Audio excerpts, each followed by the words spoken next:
Good morning to everyone. Welcome to the third day of 3-day online FDP on sustainable engineering.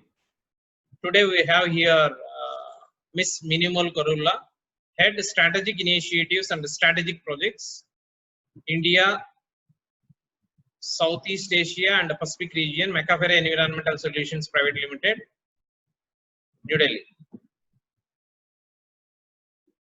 Good morning, ma'am. It's my privilege to introduce Miss Minimal Karulla. She is the Vice President of McAfee Environmental Solutions Private Limited, Gurgaon, India. She did her BTech in Civil Engineering and MTech in Geotechnical Engineering. Additionally, MBA PGP Max at the Indian School of Business, Hyderabad. Ms. Minimal is heading the Strategic Initiative Projects, National Standards Committee participations, and institutional collaboration of McAfee Group in Indian subcontinent. Presently, her strategic leading role is extended to Southeast Asian countries, including Malaysia, Indonesia, Philippines, Japan, Hong Kong, Thailand, Australia, and New Zealand. Prior to McAfee, she worked in Kerala Irrigation Department and associated with LSGD Kerala and RIT Government Engineering College, Pammapudi, Kottayam. She possesses more than 25 years of experience in introducing and educating on new technology, steel, polymeric, and bioengineering materials in various application fields for infrastructure development of civil engineering. She got unique opportunities to get involved in challenging projects of nation in the domains of slope stabilization, riverbank stabilization, ground improvement, and disaster mitigation projects. Above and all, she is a very good human being and she is highly cooperative with academic institutions. Her cooperation and support, encouragement is highly appreciable. I welcome you, ma'am. Now I request Ms. Minimal Karulla to take up the session. Thank you, ma'am. Thank you, sir. Thank you, Ishra Reddy, sir. I am sharing my screen. Yeah, ma'am. Go ahead, ma'am.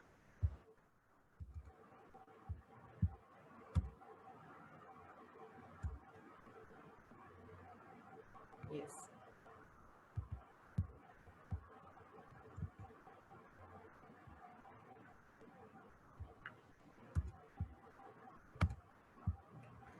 Yeah, good morning to all. The topic today, it is given to me. It is about the sustainability. In that I have chosen about the solutions for disaster affected areas.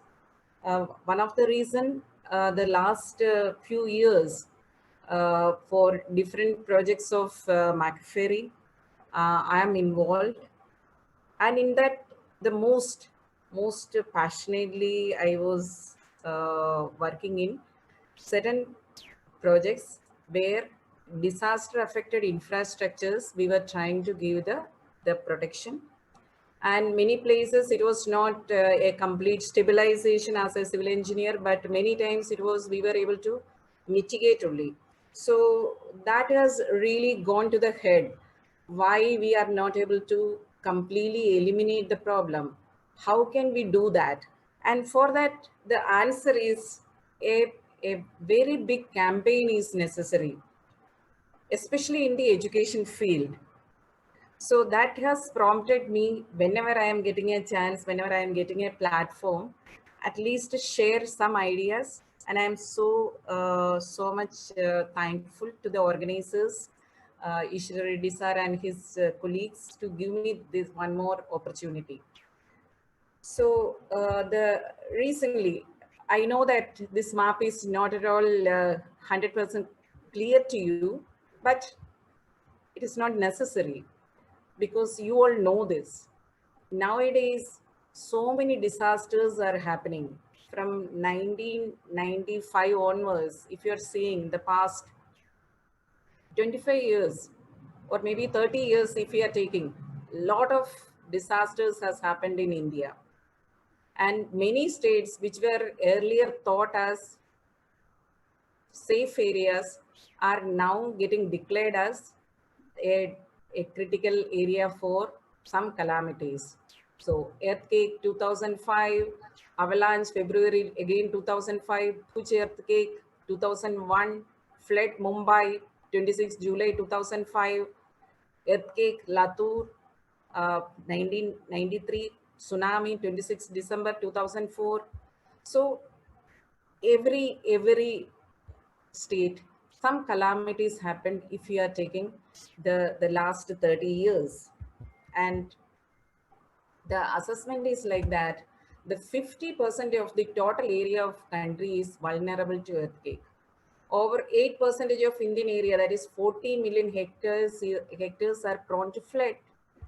And Indian coastal line, most of the places, most of the coastal lines are prone to some calamities, severe erosion, cyclone, up to tsunamis. 68% of the land is actually susceptible to drought.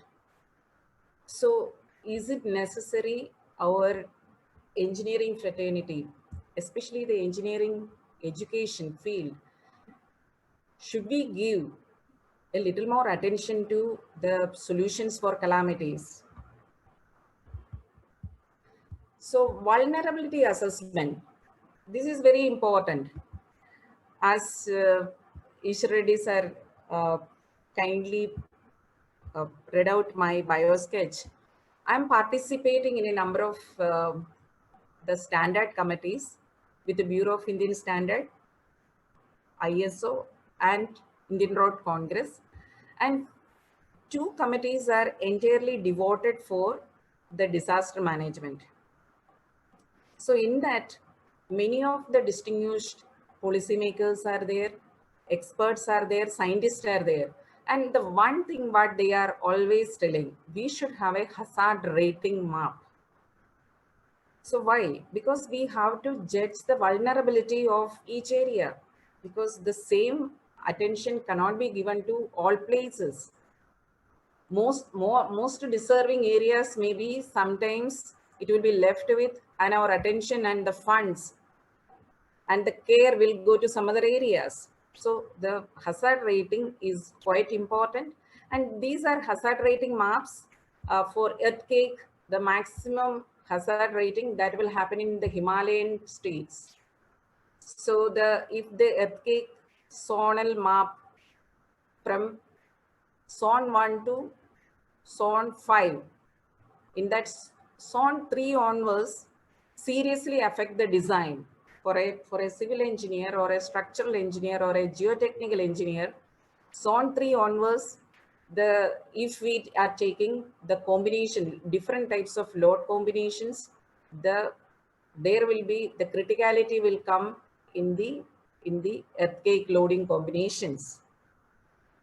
And it will be most of the time, it will be in the Himalayan ranges. And for the flood, most of our coastal states are flood prone, and it can combine with the cyclone up to tsunamis also. And for the cyclone as well as the wind erosion, again, there is another hazard rating map for India.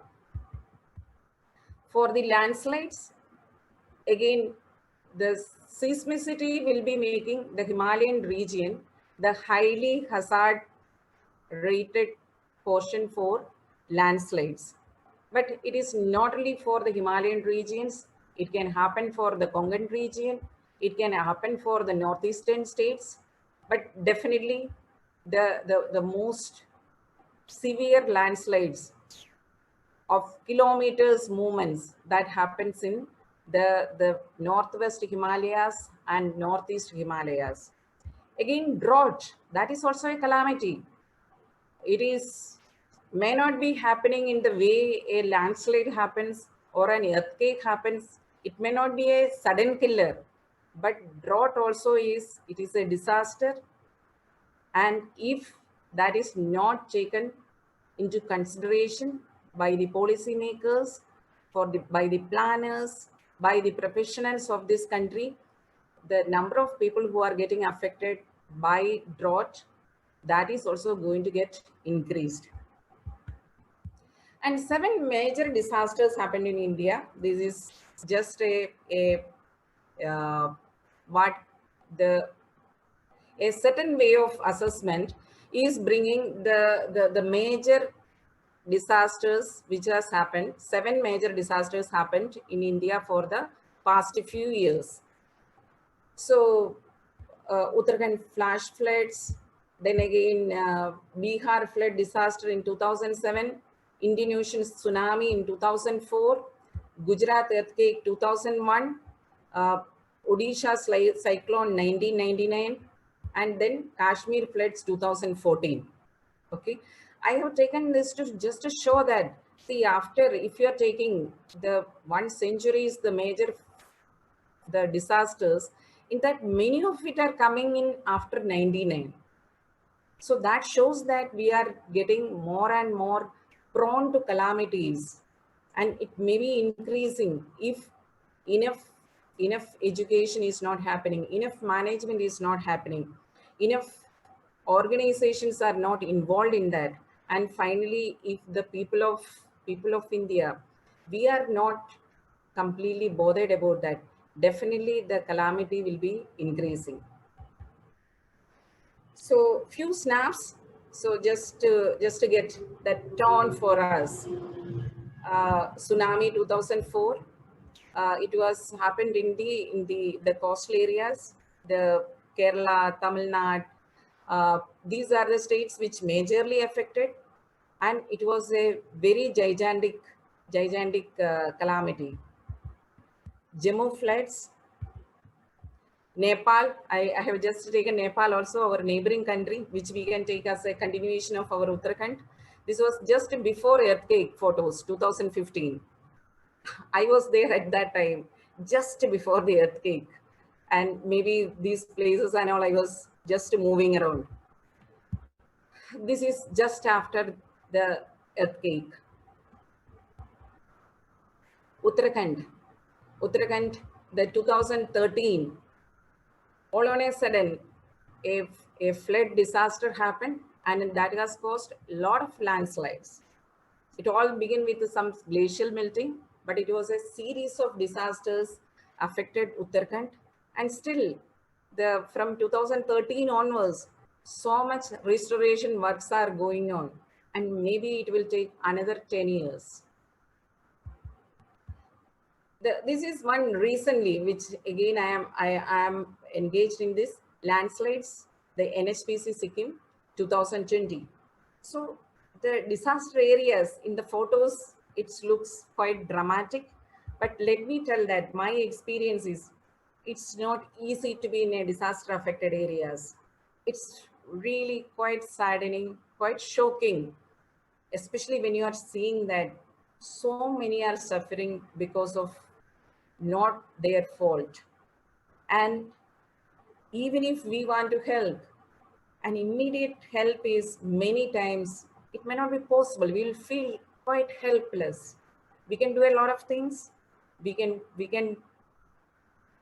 really take very good measures for the future, but there are many situations we'll feel that what a hell this is, and whatever we can do, there are so many limitations so that we can completely eliminate the pain and suffering from a disaster affected area. And how we can this is a very big topic, and how in this 1 hour I was really remembering that when Ishwar Reddy sir talked about this topic of sustainability, I was really thinking, as I told him, I want to take for the disaster solutions for disaster affected areas. But I found that it is so difficult to make such a big topic within few minutes. So I am just taken some selection. So I want to talk in general about what engineering can be done. Maybe some ideas. Again, education, environment, and for empowerment. So this is, as I told, that I am engaged in the last few years in with my civil engineering background and geotechnical background with the many disaster mitigation projects, but the most influenced one for me, those are Uttarakhand disaster affected areas. We are working in this disaster affected areas of Uttarakhand, and a number of roads, highways, which are leading to our famous pilgrim places like Kedarnath, Badrinath and all, that are subjected to severe landslides. And there we are trying to make the stable slopes, erosion control measures, riverbank protections, the drainage systems. And what I want to say that whatever the solution, an engineer who is deciding here, he should consider not what he is seeing at that point of time. He or she has to attend the details which is coming from the past, the history. For a geotechnical engineer, it cannot be just the geotechnical forces, but it will be the geological history of the area, geomorphological history of the area, the hydrological features, the hydrology, the last 100 years, what is the rainfall data. So because the local people, they will not be having every data, but they can give a lot of informations. The institutions like Geological Survey of India, Central Water Commission, they are having a lot of data. And finally, we really have to, the person who is designing a solution or the person who is implementing a solution, after understanding the present and look to the past, then the next what he has to do or she has to do is look for the future. What is going to happen in the future? In the context of the different indications, like we know that global warming is going up. So the glacial melting can again happen in a higher degree. So whatever the solutions at the moment we are doing, whatever the protection structures we are doing, whatever the capacity augmentation we are doing, whatever the upgradation of the highways we are doing, whether it is standing for how many years more. So Uttarakhand was a typical case study where I got educated and my team got educated in a considerable way, in a significant way. But still, we are still working there. And let me honestly to share with you, still it is a learning. At present, many structures we completed and we are trying to instrument it and do the monitoring, because this entire area is, the Himalayan area is very fragile and it is getting subjected to movements. So whatever the solution we are doing, it should be a flexible solutions which can accommodate the movements, because if a rigid structure we are placing there, that can subject it to movements which may cause cracks, which may cause big collapse. So we are going for the flexible solutions. But when I am talking about the flexible solutions, it will move, it can move to a great extent, but there are limits for those type of structures also. For example, for a slope stabilization work, normally for a rigid structure like a RCC concrete wall, the movement limit maybe it is 50 mm maximum. Whereas in a flexible structure, which I am proposing, I used to propose reinforced soil system. I don't know whether all of you are familiar with that. In the reinforced soil system, it is reinforcement in the form of steel strips or geogrids will go to the soil and it will reinforce. It can have a fascia, which is a vegetated fascia or a gabion fascia. Or I will go for a gabion gravity wall. So these structures are flexible structures. It is not like concrete, it can move. So if the concrete, its limitation of movements, limits of movements, it is 50 mm or 30 mm. In the case of a flexible structure, it can go to 100 mm to 300 mm, but it is having a limit. After 300 mm, after 30 centimeter, if it is moving, even for flexible structures, there is a chance of again failure. So we are doing currently the monitoring through instrumentation. Okay, and it is again a new learning for me. So in a disaster affected areas, a lot of things somebody can learn in engineering, in management, in communication, in so many aspects. So let us think about what are the phases, what are the components of the disaster. So the disaster can be defined as any occurrence that caused damage or ecological disruption, loss of human life, deterioration of health and health services on a scale sufficient to warrant an extraordinary response from outside the affected community or area. So this is the definition which is popularly accepted. So we can tell the components of a disaster. When we call an incident as a disaster, it will be having the damage, a complete ecological disruption, loss of human life, and deterioration of health. So any of this, among these four components, if the two components are dominantly happening, very aggressively happening, we will call it as a disaster where external intervention is required for helping the community and helping the infrastructure to come back to the original situation. So there are different phases are there.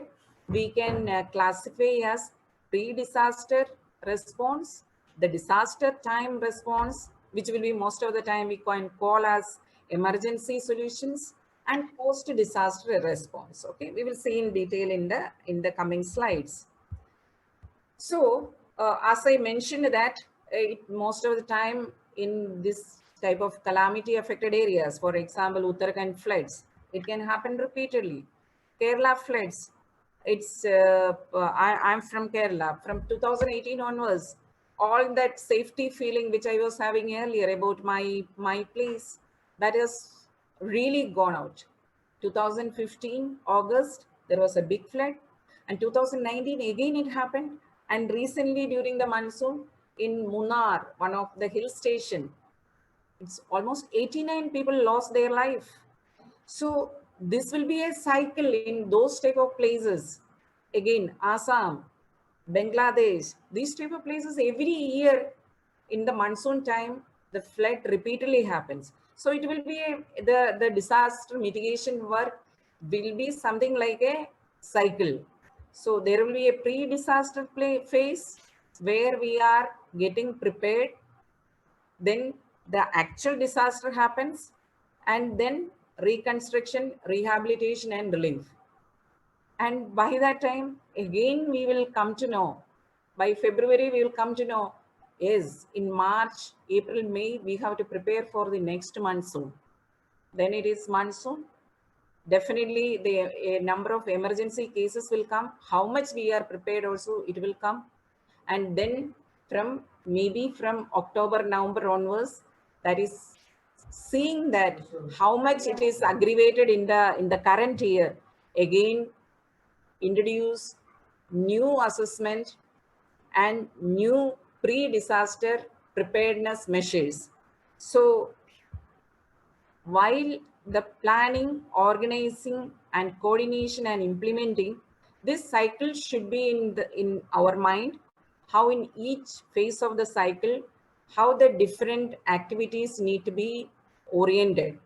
So while an engineer or an administrator is planning for the disaster mitigation, each of this phase, the different aspects of the disaster management need to be considered. What are the different aspects? First of all, the prevention of that is the most important. Most important part is in this type of cyclic phases are repeatedly happening for a particular area. the first and foremost priority is how we can prevent the danger. Is there any way to prevent the danger? And if the prevention is not possible, what is the next step? The reduction of risk. Okay, we cannot completely prevent. We cannot completely prevent landslides to happen in Uttarakhand. We cannot completely prevent the flood happening in Assam or Brahmaputra floodplains or in Kerala. But we can think about how we can reduce the risk. Then the third is how we can, even for reduction of risk, there is a limitation. We cannot uh, completely make people to evacuate from some places. It may not be possible, but we can increase the capacity to the resist, capacity to sustain. Then the preparedness. Another is, okay, there is a limit for the capacity building also.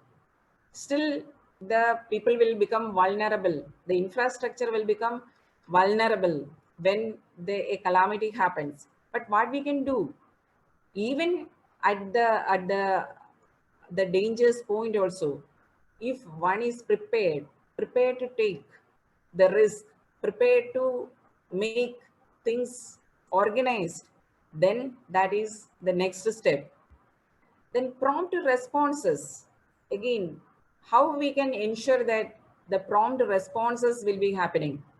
The prompt responses will be happening whenever the skilled people are available, when the communication systems are proper, when the materials and men who are required to save a situation is available. So all these will ensure prompt response.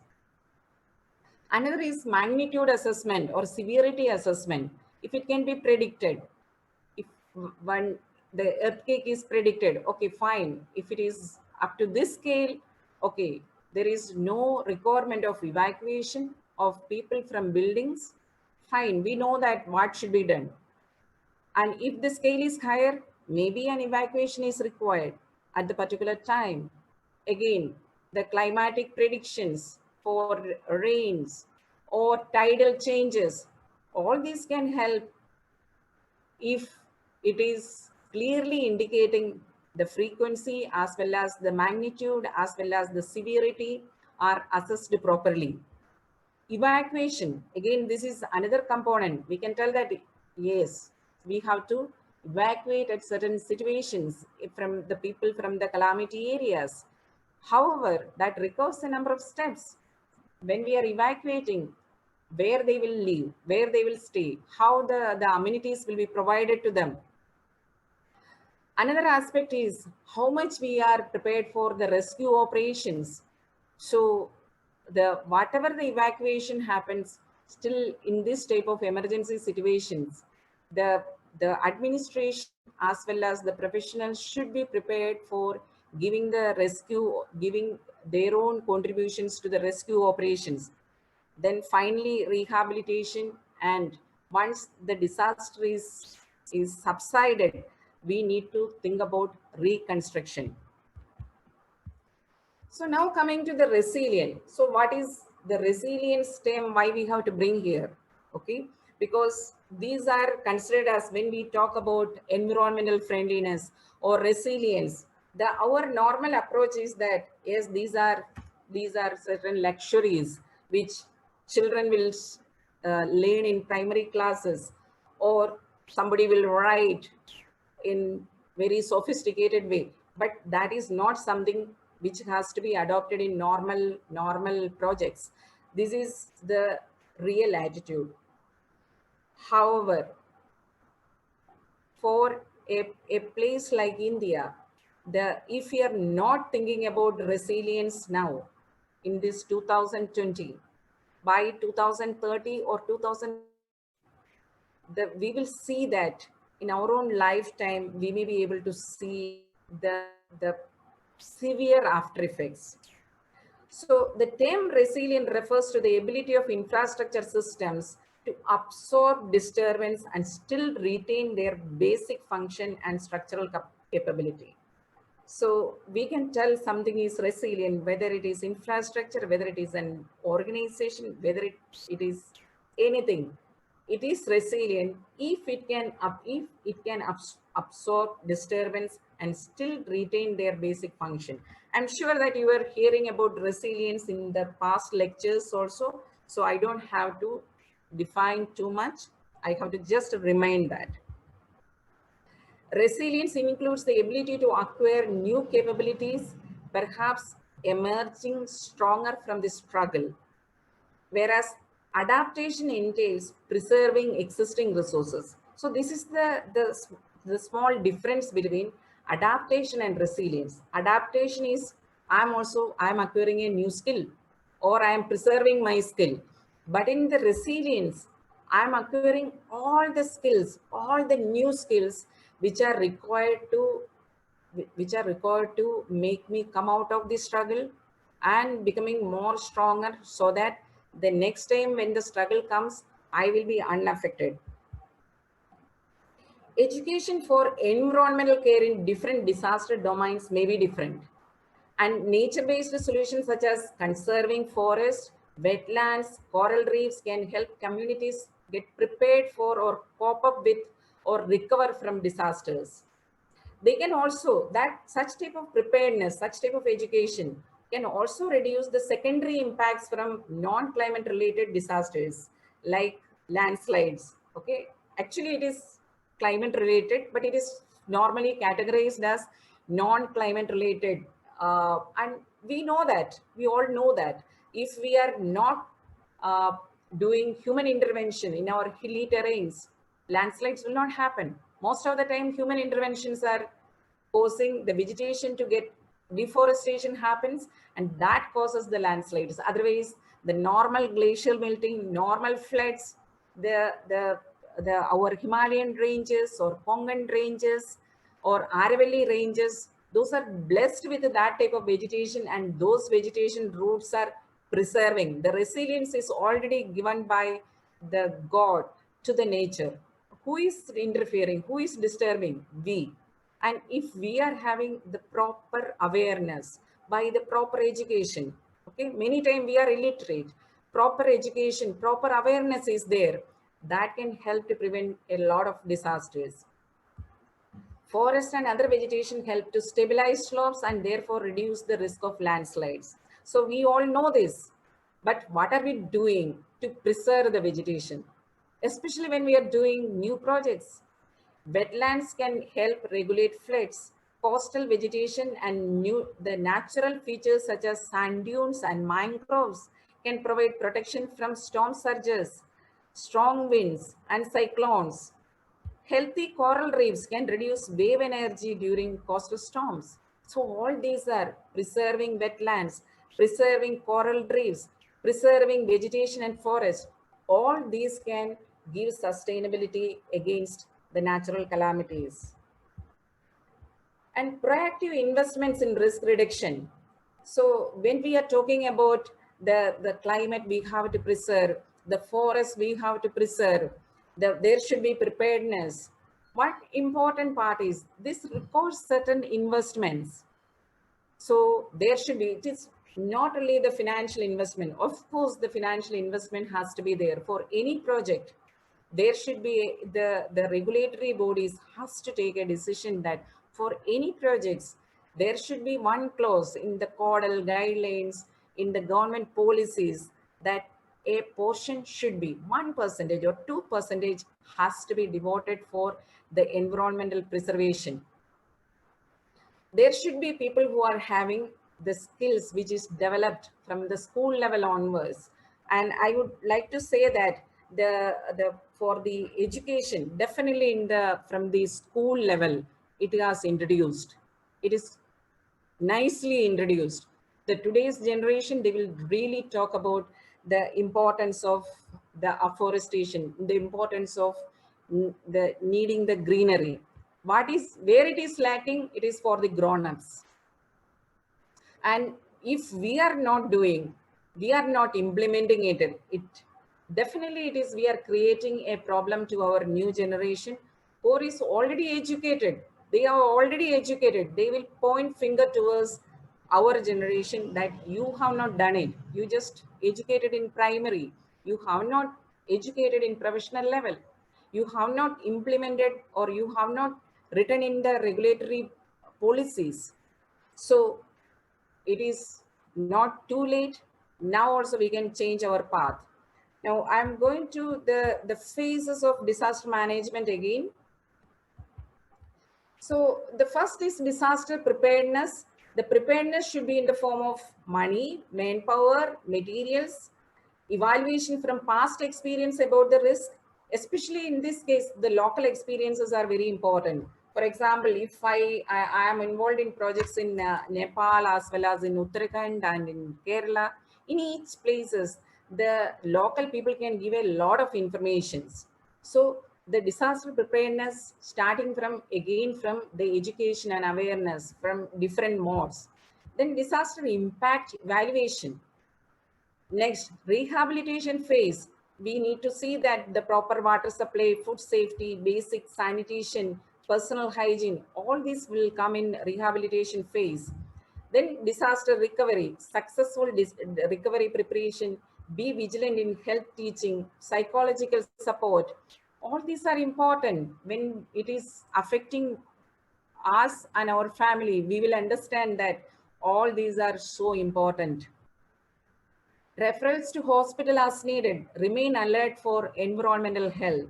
So all these will be part of the disaster recovery. And versatility of civil engineer, okay, role of a civil engineer, what civil engineer can do in a disaster affected area.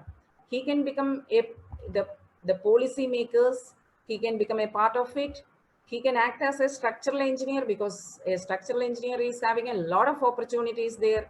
Geotechnical engineer, most of these type of calamities, whichever I mentioned, a geotechnical engineer can be the specialist who can talk about the geotechnical forces, who can make the visit and understand the geological and geotechnical harmonization, how it has to be there for the disaster recovery phase. Hydrological and irrigation engineers, environmental engineers, transportation, marine, construction, project managers. So a lot of opportunities are there for in a disaster affected area for the civil engineer. And one has to be there to development of new technologies. Then again, the different types of construction methods, because in this type of area, I already mentioned, we cannot go for rigid structures. We have to go for flexible structures. We can learn from Japan. They won't go for very heavy rigid structures because the Japan is very prone to earthquakes. Involvement in the rescue operation. If you don't want to means do a lot of engineering, you can do the humanitarian part. Improvement of the soft soil, sustainable and environmental friendly solutions. So that itself is a big subject where civil engineer can really contribute and enhance his skills. Resistance and highly performable structures. So if you learn how to design the structures in a high vulnerable areas like in Uttarakhand or Himachal Pradesh or Nepal or in Bangladesh, you will learn a lot of aspects you otherwise learn where in a safer area. So this will sharpen your skills, sharpen your ability to make resilient structures. And again, one more, warning and rescue system. Again, that is a part of engineering where you can develop the warning measures, or you can at least understand, you can increase your awareness of which are the warning measures which are already there. The digital involvement has made the very efficient warning systems at the moment, and definitely it is going to get improved also. So definitely this is an opportunity for civil engineer to understand those type of tools. As I mentioned that we can, these are some of the type of the structures which can be adopted in earthquake or landslide affected areas. Flexible systems I mentioned. So this is not the regular type of concrete wall. Then again, river training work. This also has to This also, the river training work also requires in a calamity area a lot of flexibility, a lot of movement freedom. Then there are earthquake resistance buildings that can design in a way such a way that it can take the stresses, the strains, and the deformations a calamity can bring there. So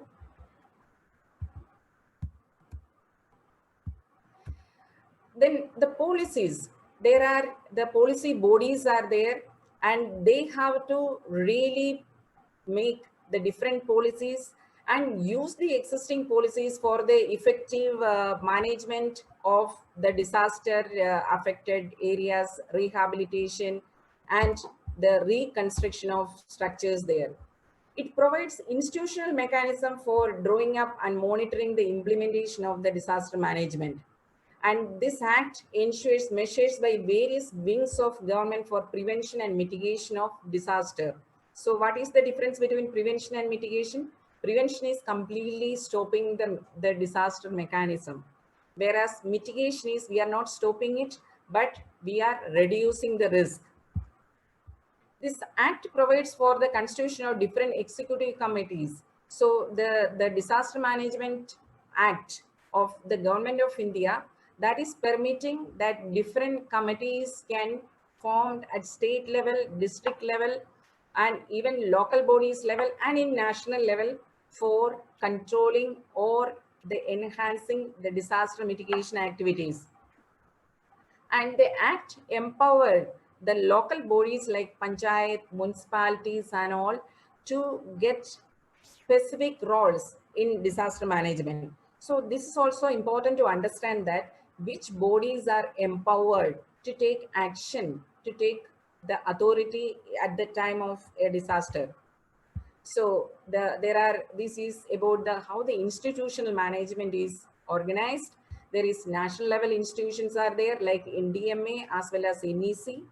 NDMA is stationed in Delhi. They means continuously, whether the calamity affected time or the normal time, they make continuously the policies, guidelines, and the helping tools as well as the education systems for helping the disaster affected areas. State level institution, again for NDMA is having each state, they are having the arms. District level institution, it is called DDMA, District Disaster Management Authority. Ma'am, excuse me, ma'am. Yeah, yes. Could you please adjust your cam, ma'am? Okay. Yeah. Can you see me? Yeah, now it's okay, ma'am. Thank you, ma'am. Okay. Okay. So why I am speaking a little about the institutional framework, because see many times in a disaster affected area, as I told that we will feel helpless. So if we have to bring green solution, if we have to bring the skilled people or unskilled people of the local area to participate in it, we have to know that who can take the authority. So the institutional framework is, it is important to know the engineers and management students, they have to understand that in a disaster affected area, whom to approach and how the network has to be done. Otherwise, if we are visiting, we want to participate in it in professional level or as an NGO, we will not get any idea. So it is important to understand that how the legal institutional network framework as per the Disaster Management Act 2005, how it is structured.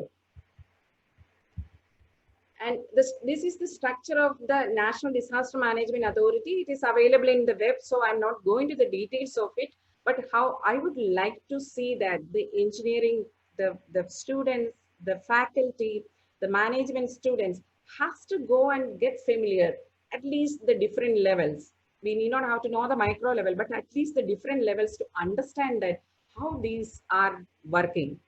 So that definitely at the time comes, this will help us. Okay.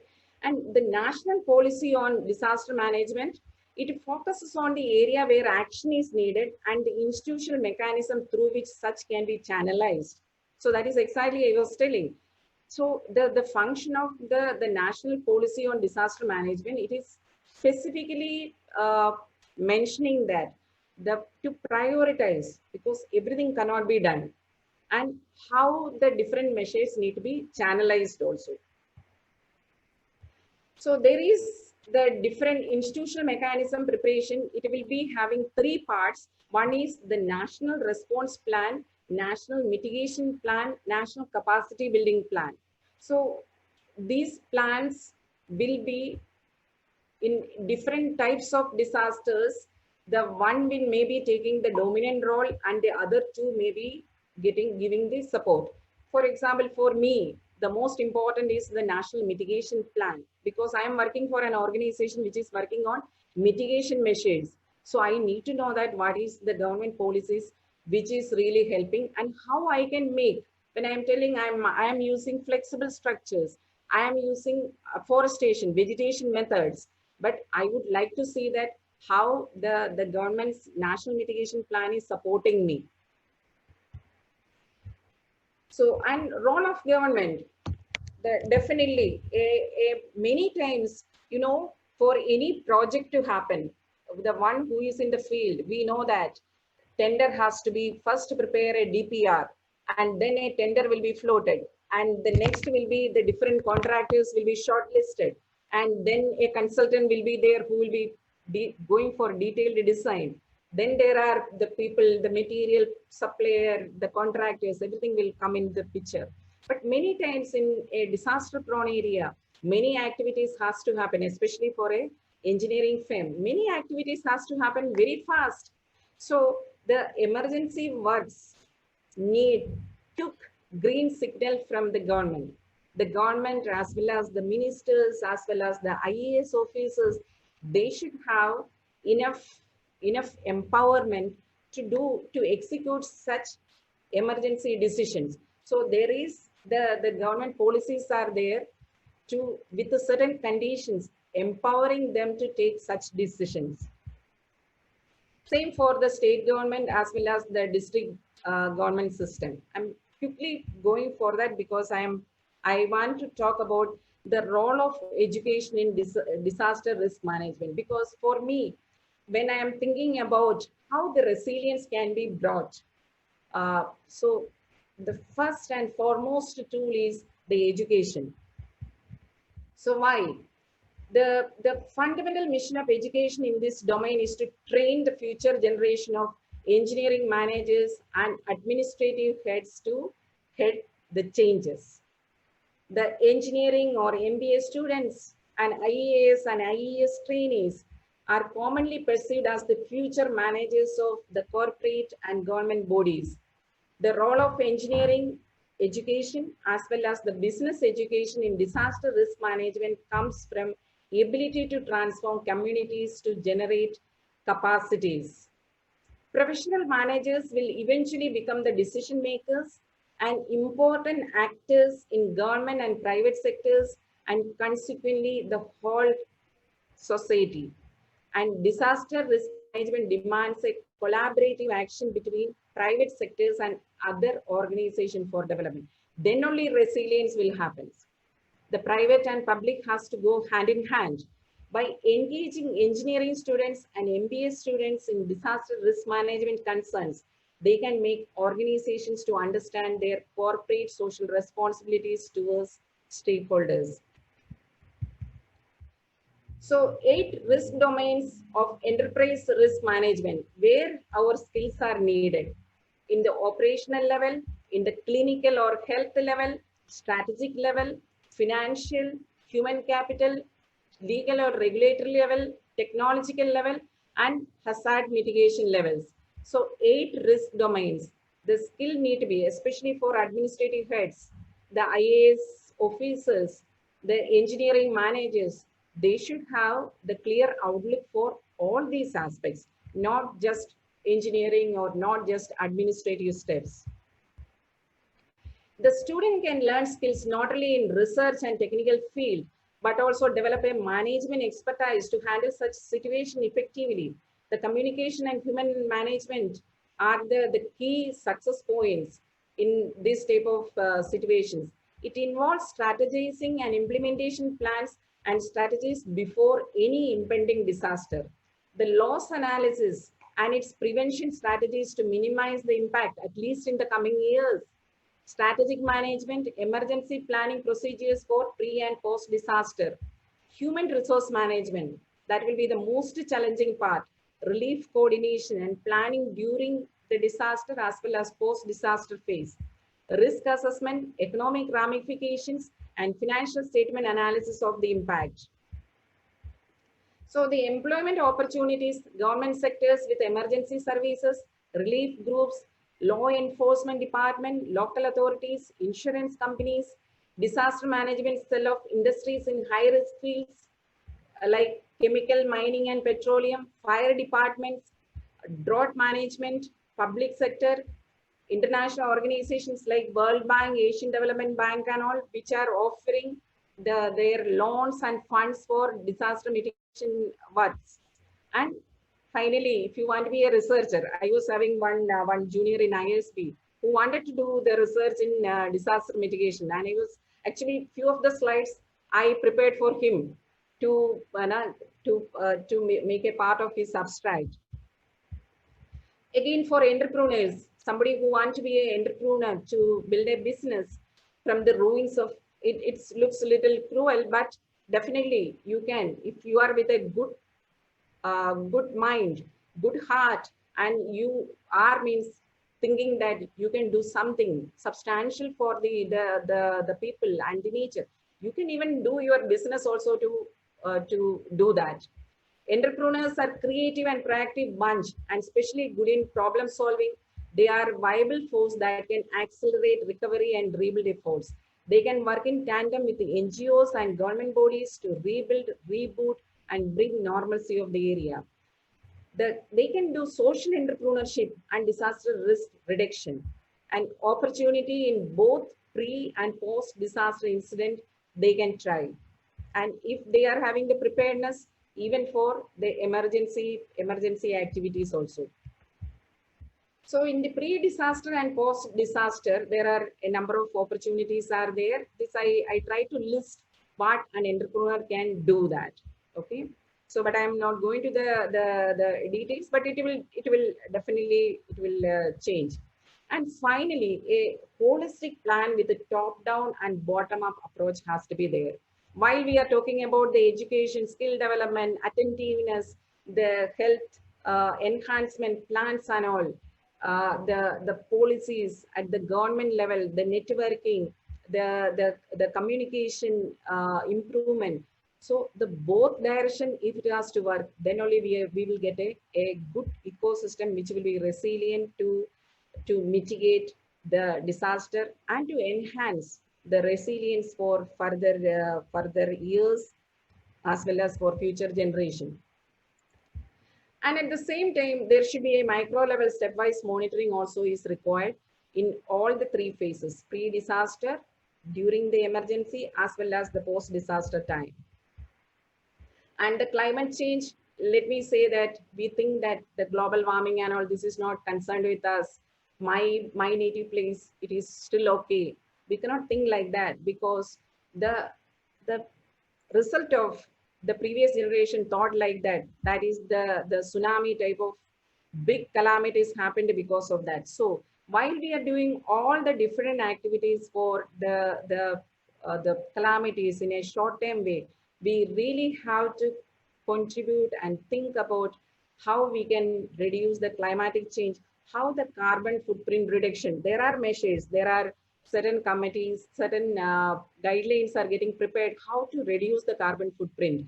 My request to the students as well as the teachers who are attending this course is that please understand that how to calculate the carbon footprint for different types of construction, different types of infrastructure development, and how we can reduce, how we can use the local material, how we can make harmony with the natural ecosystem. So I'm skipping the slides. This is actually a part of a manual which we are preparing now. So I cannot share these slides because it will be having something like a copyright. So a committee called G6 of Indian Road Congress we are preparing a manual, different monographs for how we can make resilient systems for highways. So these are few of the photographs I have taken from there. I will just show you before I am concluding this session. So this is a photograph which is shown in that particular manual. So we can see a forest area, a mountainous terrain, the same area with the greenery and streams, how it looks like. So both the photos are there. The left one, it is the mountain range where the forest is almost disappearing. The streams are disappearing. Whereas the right side photo, it is showing, it is a lot Ma'am, of forest. Excuse me. Yes. not visible, ma'am. Your camera has gone down. Oh, okay. Am I visible? Yeah, ma'am. Can you see the photo, sir? No, ma'am. No, ma'am. Oh my God. Eh, can you see the slide? Yeah, it is only Disaster Management Act 2005 slide is, ma'am. Oh my God. You're not seeing these slides where photos are there? No, madam. No, ma'am. Oh, you have seen up to disaster management 2005. Yes, ma'am. Oh my God.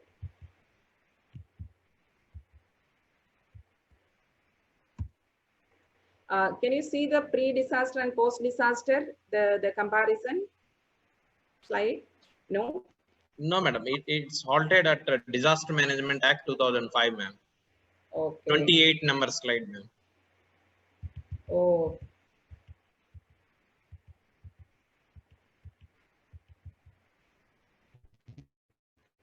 Okay. It's after that there were not much yeah, photos and all, but now I am showing the photos. So I want you to listen to see that. What should I do? Should I stop share and resume? Yeah, ma'am. Yeah, ma'am. Okay. Let me stop share and again try. Again, camera has disturbed, ma'am. Okay. Okay. Am I visible? Yeah, ma'am. Okay. So I have to go to 43 slide. A little adjustment of cam, ma'am. Again. Yeah. Can you see me, sir? Yeah, ma'am. Okay. Let me go to the slides.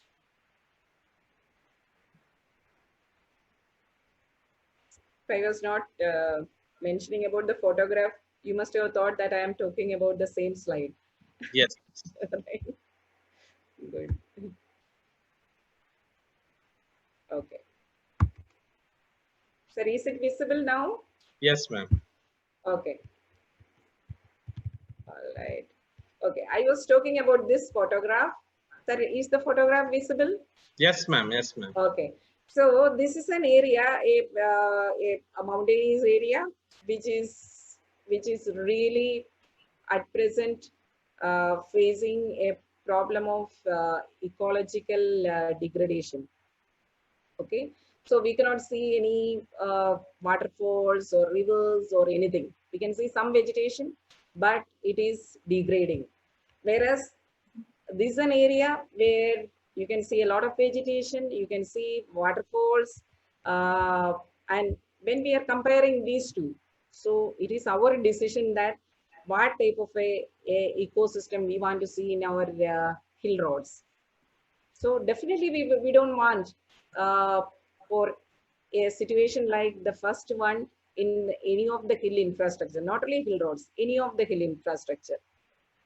We want waterfalls, we want the greeneries, we want a lot of coolness in our our hill stations, our mountainous areas, our pilgrim places.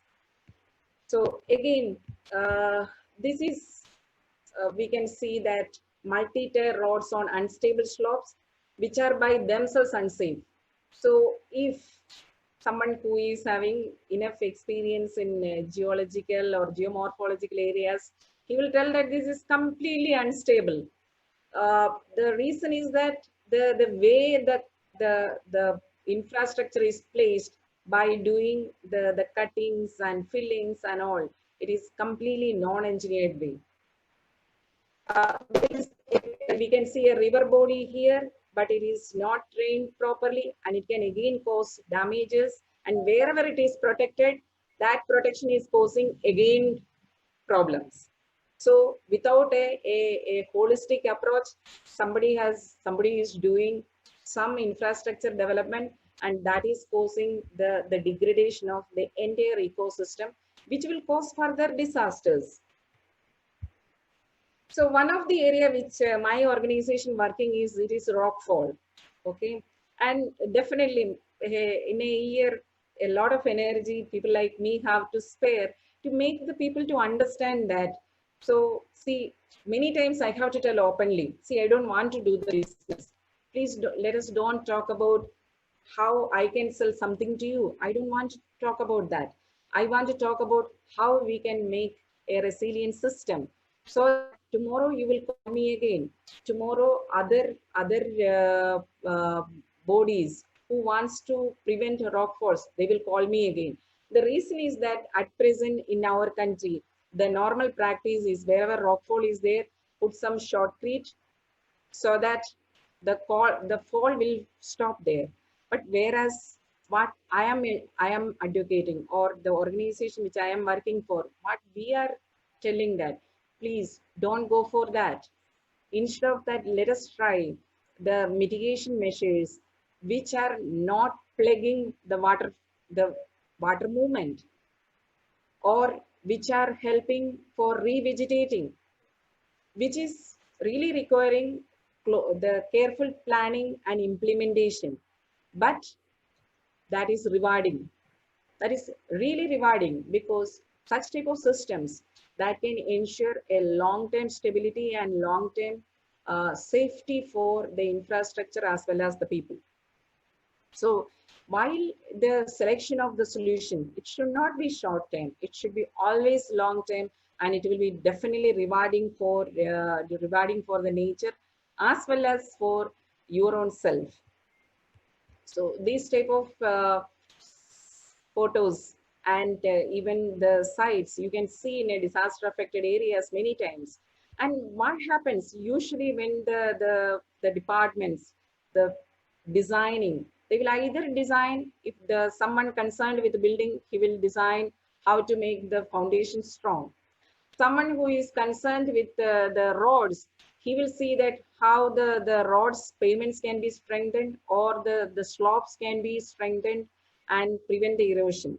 But somebody need to be there who is thinking about both building, slopes, and even the road, and maybe a water body which is going behind the building. So that type of a planning is necessary. That type of holistic planning is necessary, and our education should, or our management education and engineering education should, making our students, making the professional practitioners to take the holistic approach. So this is again another, this is steel plant road Vaishak. So the question is, for a flood is affecting the banks here, should we just make the strengthen the banks? It need to be, the solution is starting from where the how the flood is coming, why it is happening. Should we do some desilting measures? How we can make the bank strengthen? How the bed can be made resilient? So all these are coming in when we are treating a calamity affected infrastructure or an area. There are situations like avalanches. Again, I am in the work of Hill Road Manual. It's already existing. We are revising it. Today afternoon, I have to participate in that. So one chapter 12 is devoted for avalanche protection. So again, such problems must be anticipated through field investigation. Once avalanche is coming, nothing can be done. It is a big calamity. Okay. Many times our BRO, as well as our army, lose their men because of small avalanches. None of us are aware of that, but that is the story. I heard a lot of story from our BRO people. So that such problems are to be anticipated, and prevention measures need to be included in our guidelines. Only one chapter is not enough. It's recommending for a full guideline for how we can make avalanche protection measures and resilient measures. There are this type of roads are there in our many places. Like one side may be completely sea, another side may be river. So these are a very special situation. What is applicable here may not be applicable here. So very multidisciplinary approach need to be there even within the hydrology, even within the geotechnical. A multi-speciality approach has to be there for to treat such type of areas. And again, this is example from the resilient outlook. Can you see this photo? Yes. It is written Ecolink Underpass Conceptual Plan. Can you guess that this is designed for what? This is basically designed for, you can see that animals. Yes, ma'am. Okay, so there is an underpass. It is for these animals. When we are constructing big highways, expressways, or whatever it is, many times we may be splitting their livelihood. They may not be able to means go from one place to another.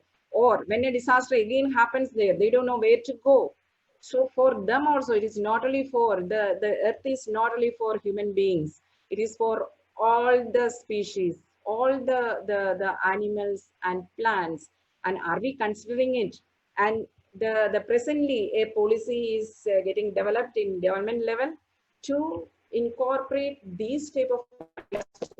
I'm happy that where I am a part, the one of the committee I told G6 under Dr. R.K. Bhandari, the specific monographs are getting prepared. And what I have shown that the credit is to Dr. Bhandari as well as Professor Mahua Mukherjee.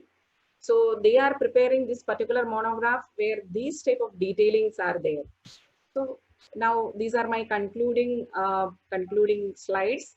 So the challenges, what are the challenges when we are aiming at the resilient infrastructure? So definitely developing new, better and sustainable technologies. So whatever the best technologies need to be adopted, but the earth is becoming, especially our country is becoming more and more prone for the calamities. So new technologies need to be in communication, in civil engineering, in geotechnical engineering, new sustainable technologies to be developed. Design and execution of large-scale project development for mitigation works. So most of the time our mitigation works, whether it is in Uttarakhand, whether it is in Bengal, whether it is in Kerala, it's all going like, okay, what is available in the local, okay, whoever is with some system, okay, let us call and do that. But are we taking the special help so that resilient structures are coming there? Resilient, the skills which are developed, which are required for that, are they participating in that? Large cost involvement during construction of mitigation works. That is a major problem, the budget restraints. The corruption involved leading to poor infrastructure development. It's a fact that the corruption, that also the all good intentions will be getting diluted at the end by the corruption which is involved in our country. Management at large scales. It requires a lot of management and engineering, and definitely skilled management professionals are required, skilled engineers are required, and poor initial pay. Again, as the planning stage, enough funds may not be available. Maybe in a later date for a big calamity, Asian Development Bank or Japanese bank may give the funding, but it should not be. We should not means depends on such type of fundings only. We should have a sustainable funding arrangement in our state government, local governing bodies, as well as the national level for supporting and enhancing the development of resilient structures for disaster affected areas. So my recommendation, promotion to research work related to disaster mitigation. So definitely when disaster happens, nobody can run and do the research work. The research should be a part of the engineering as well as the management institutions. Proper guidelines formation for disaster management. As I told that at present, Bureau of Indian Standards, even ISO level and IRC level, the committees are there. But I will say that it had to be initiated 50 years before, but not a problem. Now it is there, and those committees can enhance their activities. Implementation of design and construction methodology for mitigation works in codes and guidelines.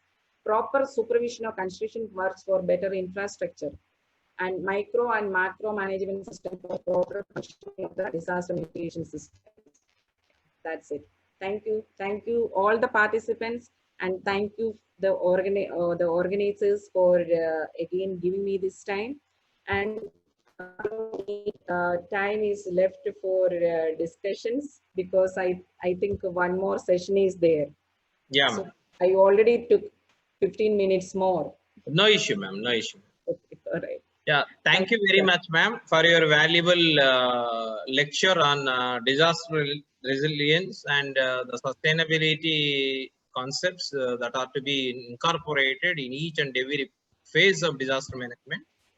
So, shall I take a question, ma'am? Yes, yes, What is the solution for water scarcity as well as floods in India frequently, especially in the urban environment? right. Okay. So, see, there are no shortcuts. The first, the drought affected areas, the clear mapping has to be there. Where we are having, we know that as Karnataka, so many villages are suffering. We know that in Tamil Nadu there is problem. We know that Maharashtra there is problem. But that is really in some paper. We don't know we don't know where it is. We know that in the flood time, a lot of water is getting wasted. Water is the villain in the flood time. So the same India, the same adjacent states, for example, in Kerala, flood is creating a lot of problem. Okay. And to Tamil Nadu, villages are completely, Tamil Nadu and Karnataka, a lot of villages are completely drought affected. And for just a Kaveri water dispute with these three states, it's going so many years. Same India, same Indians. What is the problem of giving some water from one state to another? It is this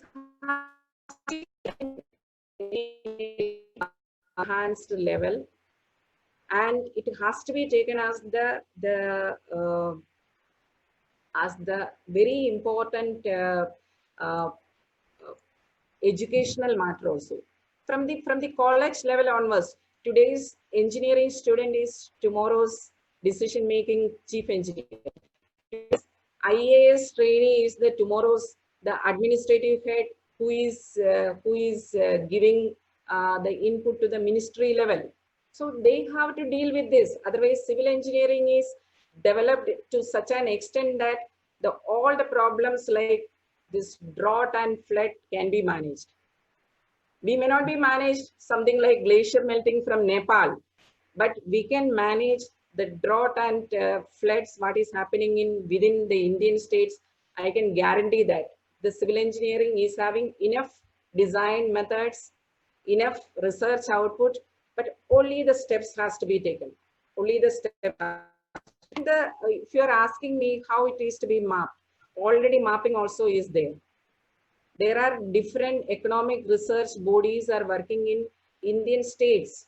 They are taking the mapping and they are giving the input to the World Bank, Asian Development Bank. But why it is not used in local level? Why only World Bank has to know that? So it is just the awareness creation and implementation mentality at different levels. It can be done. And yeah, ma'am. So yes. Another question, ma'am. Yes. What are the measurements have to be taken to mitigate the landslides happening for the last few years in Uttarakhand, such as Chamoli district? Okay. So this was the most easy question for me. It is like a something which I every day studying, I can tell you. So, but the important awareness here is a lot of parameters, in fact, involved in a landslide. I will say quickly for your reference, if you are interested, please refer IRC HRB 15. Okay, it is a landslide correction techniques. It is a state-of-art manual.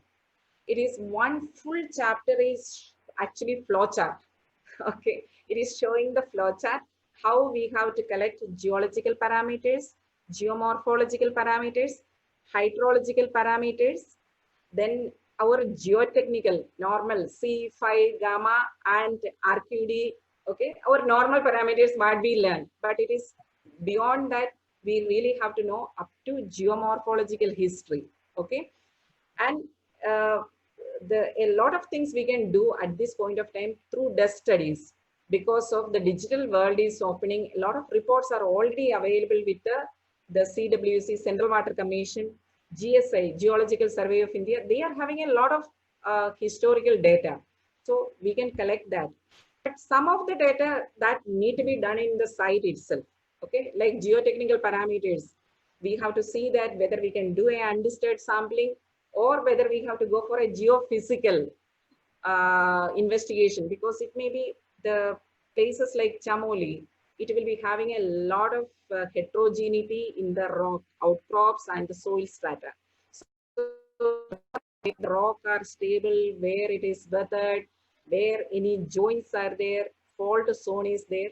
So those type of closer investigation is required. So we cannot avoid the site visits and the investigations, but a lot of part we can do by desk studies and by referring the already available reports. But all these are Yeah, madam, from my side. So I have a question, ma'am. yes. So we have a lot of disaster management policies and act, and at the end of the day, the implementation, if you look at it, today in AP, almost 200 villages in East Godavari and West Godavari, they are under inundation. No water, even for drinking purpose, they don't have water.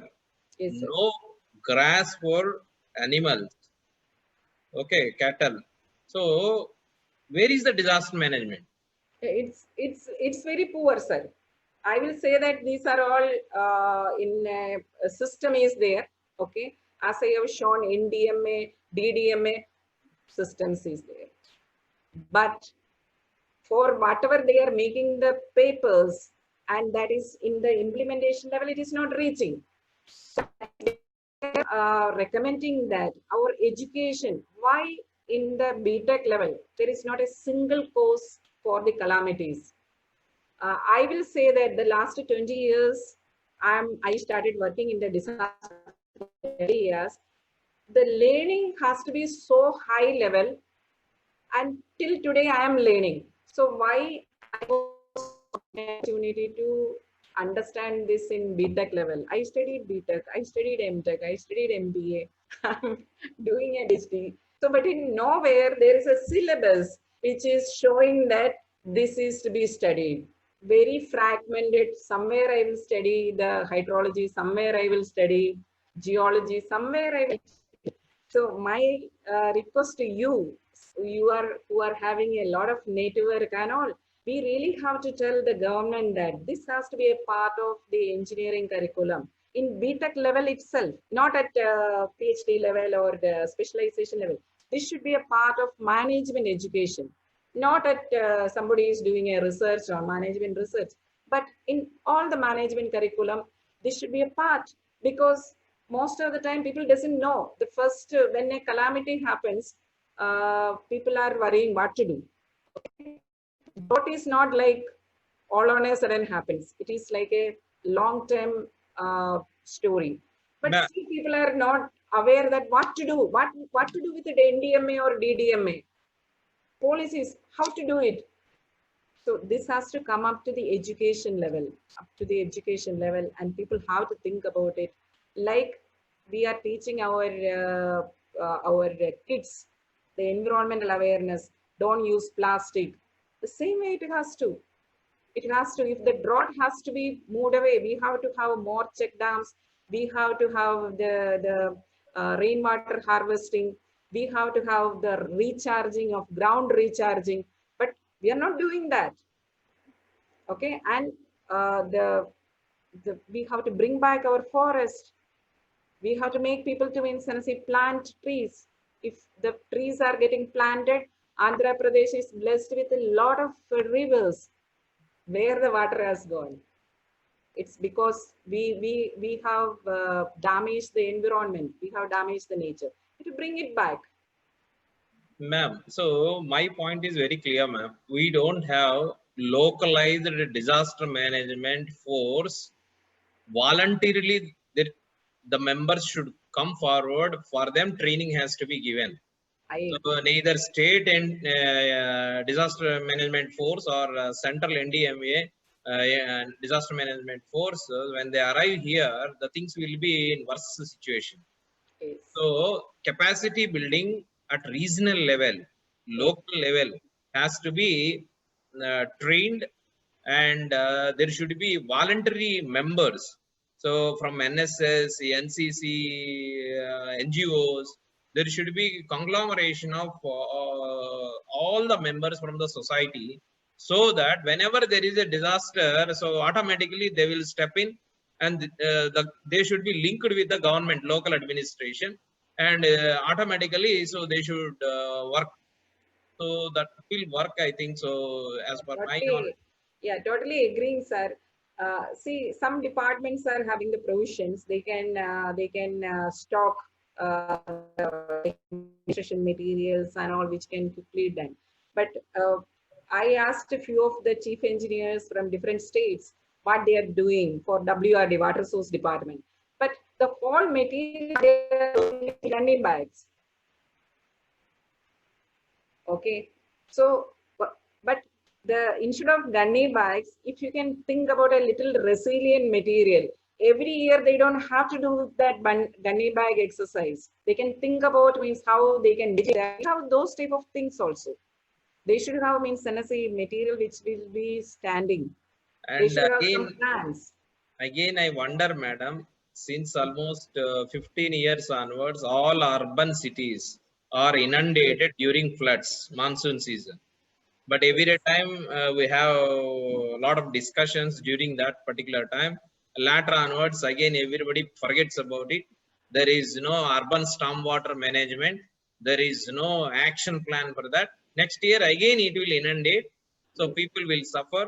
So what the ministry is doing, what bureaucrats are doing, so what engineers are doing, I don't know. So as a common man, so I don't understand this philosophy. Exactly, sir. This is the point. This is exactly the point. We all are really wondering what to do. That is the situation.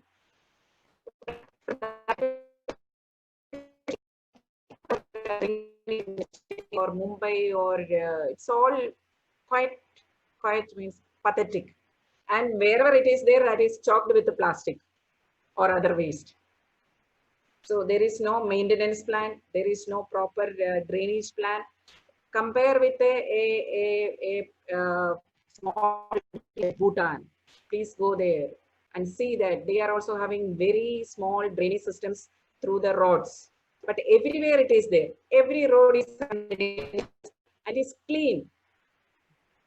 In the hill roads in Bhutan, you can see that very small triangular pattern drain. But everywhere it is clean and water is going through that.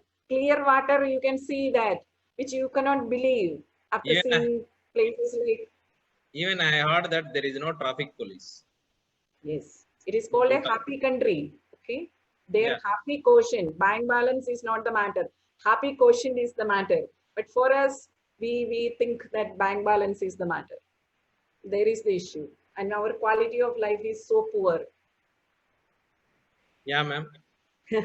I will conclude, ma'am. So there are no questions. I understand.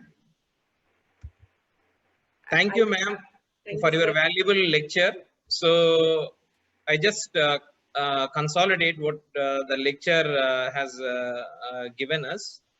So madam has completely focused on sustainable solutions for disaster affected areas, then recent disasters and their losses in India, then vulnerability and its rating, 7 major disasters in India such as Nepal earthquake 2015, Uttarakhand floods 2013, and landslide Sikkim 2020. She elaborated the effects of all these natural calamities. Then she focused on engineering, education, environment, and empowerment. Then disaster management, what is the civil engineer's perspective and what are their contributions. So disaster definition and components. Then you have disaster management, different phases of disaster management and sub phases.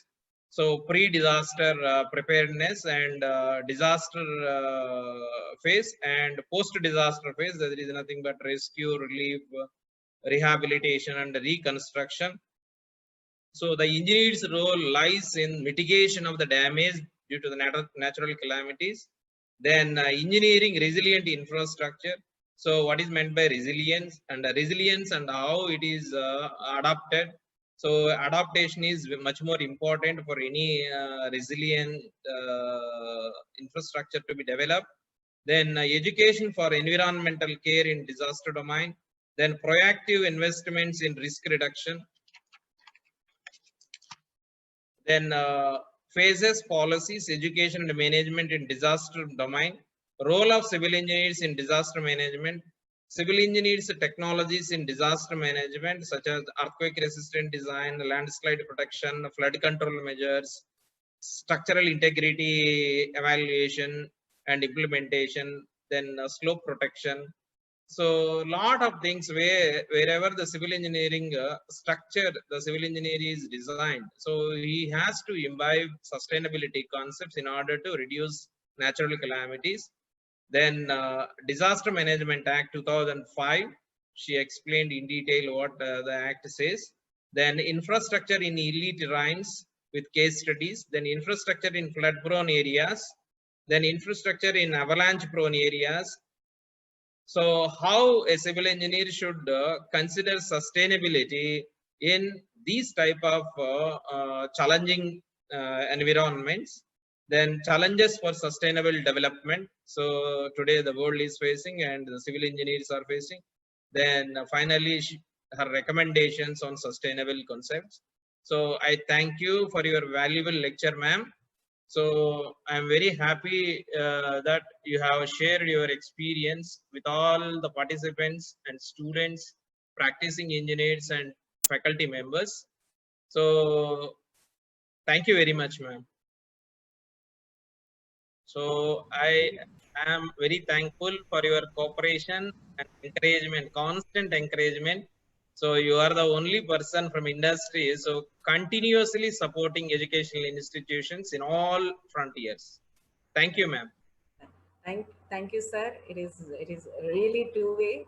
I also get a lot of fulfillment and happiness with you, your colleagues, and your the student fraternity. And it is always a big happiness to get associated with you. I always suggest my female students to take you as a role model. So I used to tell in each and every class about you and Dr. G. Madhavi Lata and Nilima Satyam. So I used to quote you as example. So how to balance both personal life and professional life and reach highest peaks in the professional career. So thank you very much, ma'am. So we need your cooperation in further engagements. So for your information, we have a course on disaster mitigation and management, ma'am, at undergraduate level. So Right. student used to take that subject. So we used to give lectures on and off. Thank Yeah. you, ma'am. Yeah, thank you, sir. And my request is please spread that whatever your course, kindly means share it with even business schools. Certain business schools are already taken, but they are not the most popular. Like in your case, IITs may be the most popular, but you are doing something which they have to do. Yes. So kindly share that, and I think that that may be the biggest contribution which can be given for this particular area. We need your cooperation, ma'am. You Definitely, involve us definitely. also. We are very much happy to work with you on disaster mitigation and management, ma'am. Right, sir. Right, sir. Right, sir. Thank you, ma'am. Thank you. Thank you, sir. Bye, ma'am. Bye.